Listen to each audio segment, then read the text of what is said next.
You know what's terrifying? Most people lose arguments, get ignored in conversations, and feel invisible in social situations, not because they're wrong or boring, but because they never learned how the game of words actually works. And I'm not talking about some fake pickup artist nonsense or toxic manipulation garbage. I'm talking about real psychological frameworks that therapists, negotiators, hostage rescuers, and the most influential leaders on this planet use every single day to control the direction of any conversation without the other person even realizing what happened. And honestly, after I learned these things, my life changed so dramatically that it almost felt illegal, like I had a cheat code that nobody else knew about. So if you're someone who struggles to be heard, who gets talked over, who walks away from conversations wishing you said something different, or who just wants to feel powerful when you speak, then the next few minutes might be the most important few minutes you spend this year. And I'm not exaggerating. Okay, let's get into it. The first technique is called strategic mirroring, and this is so stupidly simple that you'll be mad nobody told you sooner. When someone says something to you, you repeat the last 2 or 3 words they said, but in a slightly questioning tone. That's it. So if someone says, "I've been really stressed about work lately," you just say "stressed about work," and what happens next is almost magical because the other person feels deeply heard and they start opening up more.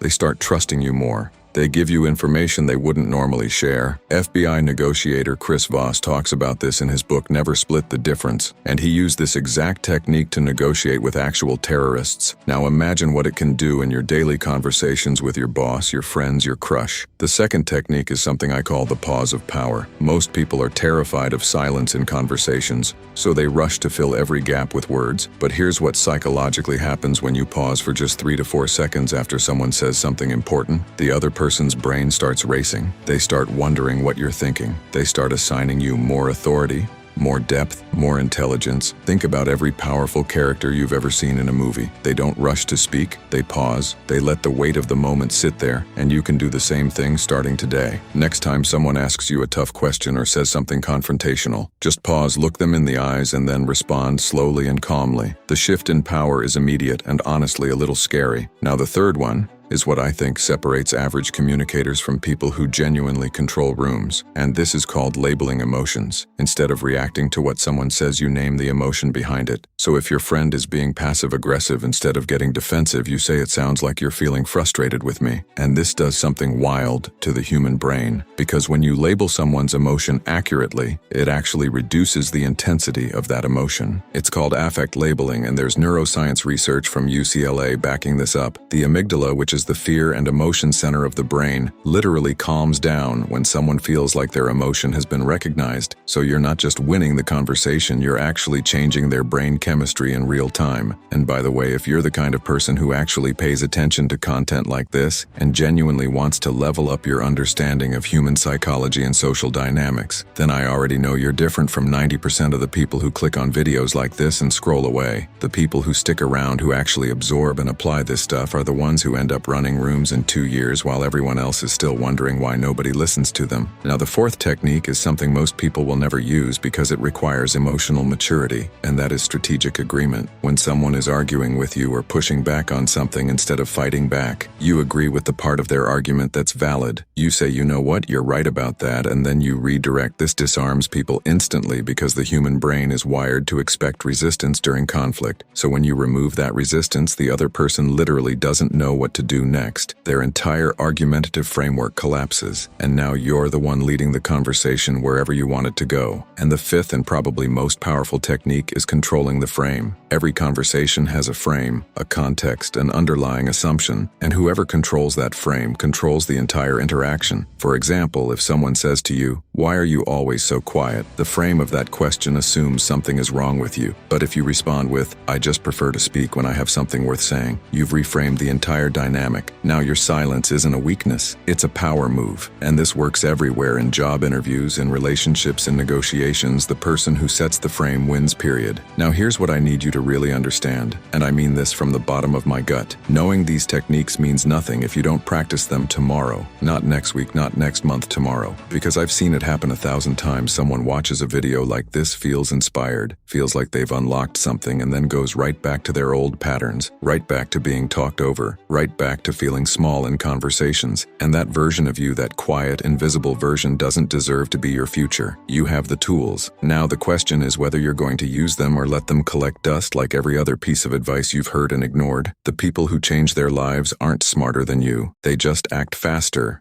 So act.